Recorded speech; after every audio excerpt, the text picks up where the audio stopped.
परिवार। एक दिन मेरी एक सहेली मेरे घर आई। उसका नाम था संगीता। वो मेरे साथ स्कूल में पढ़ती थी। वो बोली, क्या मुझे अपना एक ड्रेस उधार देगी? मैंने बोला, क्यों, क्या हुआ? वो बोली, मुझे किसी के शादी में जाना है, लेकिन एक ही ड्रेस मैं बहुत बार पहन चुकी हूँ।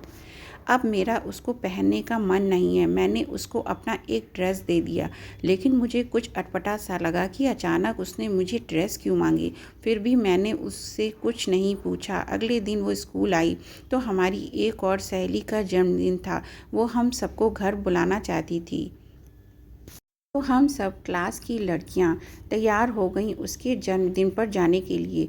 लेकिन मेरी सहेली संगीता चुप थी। उसने कुछ नहीं बोला।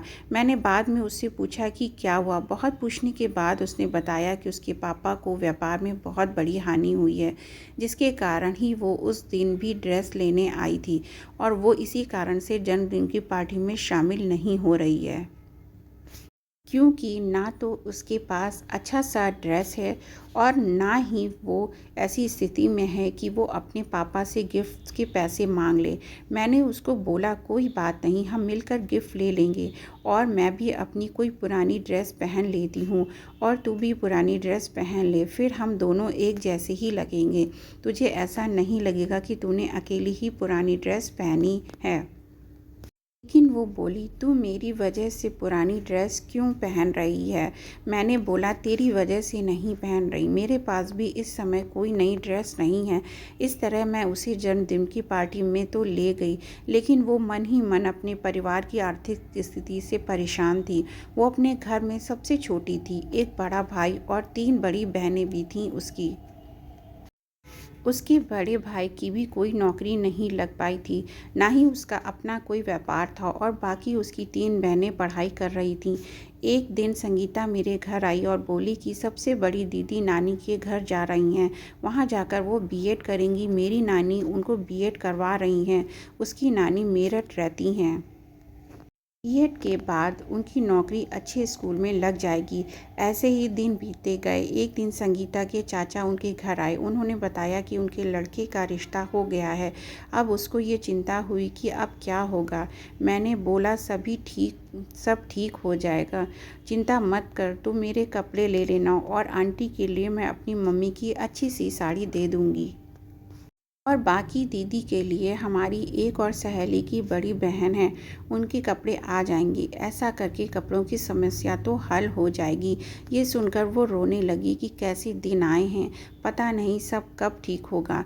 मैंने संगीता को बोला, तू चिंता मत कर, हर रात की सुबह होती है।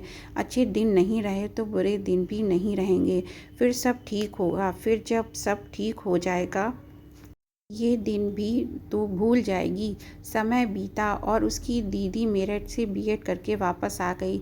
अब उनको तलाश थी एक अच्छी सी नौकरी की, जिससे वो अपने घर की आर्थिक स्थिति संभाल कर सकें। इस समय उनके मामा सामने आए, जिन्होंने दीदी को एक स्कूल का सुझाव दिया और बोले कि वहाँ वो अपना बायोडाटा दे दे और कोशिश करे, शायद वहाँ हो जाए। और वही हुआ, एक सरकारी स्कूल में उनकी नौकरी लग गई। मुझे आज भी वो दिन याद है जब दीदी की नौकरी लगी थी। मैं भी शाम को उनके घर गई थी। आंटी के आंसू रुक नहीं रहे थे। ये शायद खुशी के आंसू थे। अंकल बोले, सबके सहयोग से बुरे दिन कट गए, अब अच्छे दिनों की शुरुआत होगी। एक दिन संगीता के चाचा जी घर आए। उन्होंने सुझाव दिया कि संगीता के बड़े भाई को अपना व्यापार शुरू कर देना चाहिए। तो अंकल बोले कि क्या? उन्होंने बोला, मेरा एक छोटा सा मकान खाली है, वहाँ वो छोटी सी प्रिंटिंग प्रेस लगा सकता है, मशीन का इंतज़ाम वो कर देंगे। फिर बोले, नहीं, मैं किसी से कर्जा नहीं लूँगा। तो चाचा जी बोले, आप ऐसा करो, जो गांव की ज़मीन है वो बेच दो। अंकल बोले, कोई ख़रीदार नहीं है। तो चाचा जी बोले, मैं ख़रीद लेता हूँ, ऐसा करने से आपका काम भी हो जाएगा और कर्जा भी नहीं चढ़ेगा। ये सुझाव अंकल को अच्छा लगा। देखते ही देखते संगीता के भाई की प्रिंटिंग प्रेस शुरू हो गई और धीरे धीरे सब ठीक होने लगा, और अंकल भी भैया की प्रिंटिंग प्रेस जाने लगे।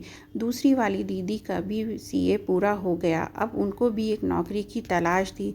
उनके ताऊजी की मदद से उनकी भी नौकरी लग गई।